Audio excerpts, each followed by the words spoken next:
உங்களுக்குள்ள இல்ல சைல்ட்னஸை வந்து மறந்துடாதீங்க. இந்த வீடியோவில் வந்து அந்த சைல்ட்னஸ் எடுத்துகிட்டு வரேன். நம்ம சின்ன வயசில் வந்து நம்ம தாஜ்பால் விளாண்டுருப்போம் இல்லையா ஸ்கூலில் எல்லாமே வந்துட்டு. உங்களுக்கு இதை பார்த்தோன்னே உங்கள் ஸ்கூல் மெமரிஸ்லாம் நான் வந்துருன்னு சொல்லிட்டு நான் நம்புகிறேன்.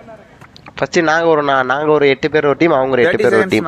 நாங்களே உள்ள வந்து இன்னைக்கு கிட்சஸ்னால அவங்களோட இருக்கிற டைம் ஸ்பெண்ட் பண்ணது எப்படி போச்சுன்னே தெரில. ஒரு மாதிரி ஜாலியாக இருந்துச்சு. நாங்களே எதை பற்றி கவலை இல்லாமல், நம்ம சின்ன வயசுலாம் அப்படி தான் இருப்போம், எதை பற்றி கவலை இல்லாமல் சந்தோஷமாக அந்த மாதிரி இருந்துச்சு. நீங்களும் இந்த மாதிரி விளாடுங்க, உங்களுக்கும் இந்த மாதிரி சந்தோஷம் நல்ல விஷயங்கள்லாம் நடக்கும். சரி, நம்ம பேக் டு வெயிட் ட்ரைனிங் வந்துடும். இன்றைக்கி வந்து ஃபஸ்ட் வந்து க்ளீன்ஸ் பண்ணியிருந்தோம் 75 kg. ரொம்ப நாள் கழிச்சு வெயிட் பண்ணுறதுனால கொஞ்சம் தடுமாறணும். அதுக்கப்புறம் கோச் வந்து திரும்பி 80 kg போடுறான் அப்படின்னு சொல்லி கொடுத்தாரு. அதுக்கப்புறம் நான் ஒரு மாதம் போட்டு முடிச்சுட்டு அதுக்கப்புறம் வந்துட்டு நம்ம ஸ்குவாட்ஸுக்கு வந்து போயிட்டோம். நம்மளுக்கு இன்ஜுரி ஆனதுனால நம்ம வெயிட் அதிகமாக ஏற்றாமல் சரி ஒரு 50 kgலே போட்டுக்கலாம் அப்படின்னு சொல்லிட்டு ஸ்குவாட்ஸ் போட்டு முடிச்சுட்டு அதுக்கப்புறம் வந்துட்டு மற்ற ஒர்க் அவுட்லாம் நம்மளால் போட முடியாதனால சரி நம்ம உட்காந்து ஃபுல்லாக வேடிக்கை பார்த்துட்டு இருந்தோம்.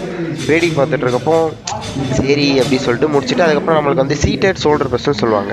நீங்கள் எதை வேணால் பண்ணிடலாம். இது ரொம்ப கஷ்டமாக இருந்துச்சு எனக்கே. வந்து எப்படி சொல்கிறது, நான் த்ரோயராக வந்துட்டு இது பண்ணுறது ரொம்ப கஷ்டமாக போச்சு. இதெல்லாம் ஒரு 50 kgலாம் அசால்ட்டாக பண்ணணும். நான் இனிமேல் இம்ப்ரூவ் பண்ணுவேன். என்னால் டச்சு கொடுத்து தான் தூக்கவே முடிஞ்சதை தவிர என்னால் ரொம்ப தள்ள முடியல.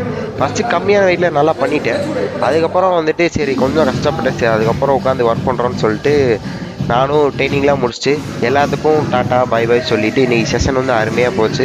அதுக்கப்புறம் வேலையாக ப்ரோட்டீன் பவுடர் குடிக்கிற வேலையை போயிட்டு ப்ரோட்டீன் பவுடர் ஷேக் பண்ணி வே ப்ரோட்டீன் எடுத்து குடிச்சிட்டு நம்மளுக்கு இன்றைக்கி காலேஜில் ப்ராக்டிகல்ஸு, கேடாவில் ப்ராக்டிக்கல். வெயில் வந்து சரியான வெயில். நம்ம கேடாவில் ப்ராக்டிக்கலாக எப்படி சொல்கிறது, நம்ம ஒரு டிசைன் போட்டால் தான் அதை அனலைசிஸ் பண்ணணும். அது வந்து ஏசி நேரம் உட்காண்டேன் ஃபுல்லாக சளி பிடிச்சிக்கிச்சு எனக்கு. சரி ஈவினிங் வந்து ஸ்நாக்ஸ் சாப்பிட்டு முடிச்சிட்டேன். Tata bye by.